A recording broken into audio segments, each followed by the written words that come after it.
Apakah menurut sahabat semua perkataan seorang pemimpin partai yang mengatakan saking cintanya pada Prabowo, sehabis Al-Fatihah makmumnya tidak berkata amin, diam saja, bahkan di tahiyat akhir bukan menunjuk satu tapi dua jari? Itu candaan biasa saja atau pelecehan terhadap sholatnya kaum muslimin? Jawabannya terserah masing-masing tentunya. Bosman ini bukan ahli agama, Anda yang lebih ahli. Bahkan sudah tahu siapa yang akan ke surga atau neraka, jadi Anda yang memutuskan. Yang jelas, kalau ada yang tersinggung dari perkataan tersebut, ya ada baiknya minta maaflah sang tokoh yang berkata tadi. Namun sampai saat ini, belum ada sepotong kata pun permintaan maaf keluar dari dirinya. Karena kita tidak mau berpolemik urusan begituan, jadi kita skip. Bagaimana kalau kita pindah topik baru saja?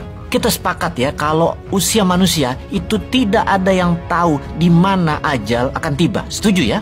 Mungkin nggak suatu hari ternyata Pak Prabowo jadi presiden dan dalam perjalanan yang baru dia bertugas tadi, dia tidak ada usia panjang. Amit-amit loh ya, ini amit-amit. Lalu naiklah wakilnya menjadi presiden. Sebagai seorang presiden yang akan mewakili Indonesia yang penduduknya nomor 4 terbanyak di dunia, dia juga memimpin sebuah negara yang penduduknya merupakan penduduk muslim terbesar di dunia. Dia juga memimpin salah satu negara demokrasi terbesar di dunia. Juga sebagai presiden beliau akan berpidato di PBB.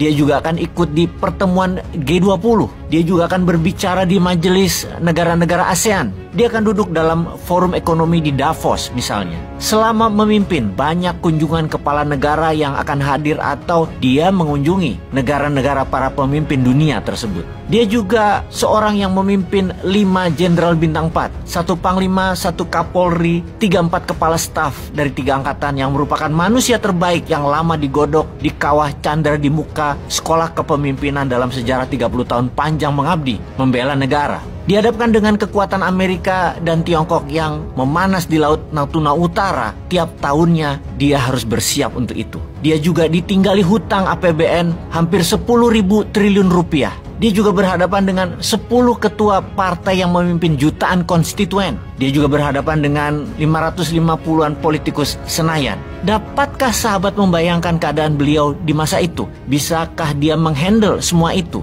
Mampukah? Kuatkah? Atau bisakah sahabat membayangkan bagaimana Indonesia jadinya ketika hal itu benar terjadi di hadapan PBB, di Davos, di G20? Bagaimana rupanya Indonesia kira-kira waktu itu?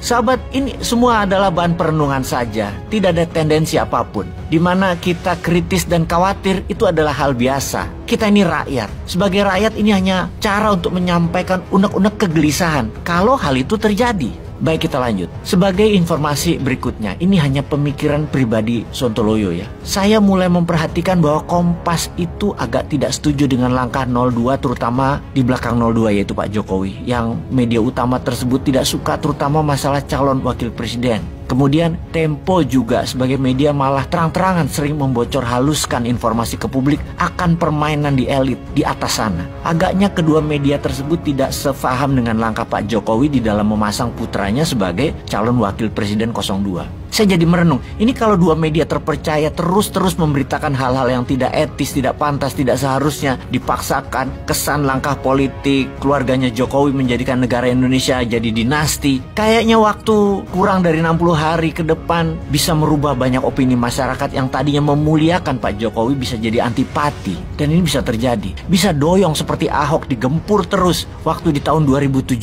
di Jakarta. Waktu 2 bulan itu waktu sangat lama dan sangat cukup untuk merontokkan citra seseorang. Lalu ngomong-ngomong ya, 2 bulan lagi kan Pilpres. Pakar marketing senior kemarin membisikkan ke saya, jualan itu yang paling penting 7 hari terakhir mas, supaya orang ingat. Gemoy itu keluarnya kecepetan. Anak muda sekarang tuh pengennya cepet-cepet. Kalau sekarang keluar gemoy, itu jadi garing. Harusnya 7 hari terakhir menjelang hari H. Gemoy yang kecepetan tuh jadi bukan faktor pembeda, malah jadi faktor membosankan. Karena itu aja dan tidak jadi elemen of surprise. Di marketing, kalau kecepetan jualan, malah jadi basi nantinya. Apalagi ini masih 2 bulan, malah nggak lucu lagi nanti. Kalau denger informasi kayak gini, kok kayak 02 itu banyak celah negatif yang terus bisa diserang oleh berbagai pihak, berbagai jurus. Bahkan dugaan-dugaan kalau menang incumbent nantinya itu bukan menang suara rakyat, tapi mbuh piye carane pokoknya menang. Dan itu sampai dibahas jadi bahan diskusi di warung-warung. Sahabat, hal ini semoga bisa jadi pelajaran kita bernegara. Semuanya mungkin terjadi di dunia ini.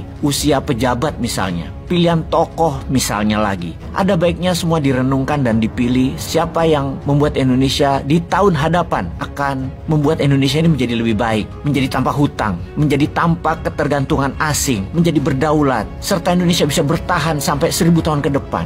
Sahabat, selamat merenung dan selamat memilih. Peace.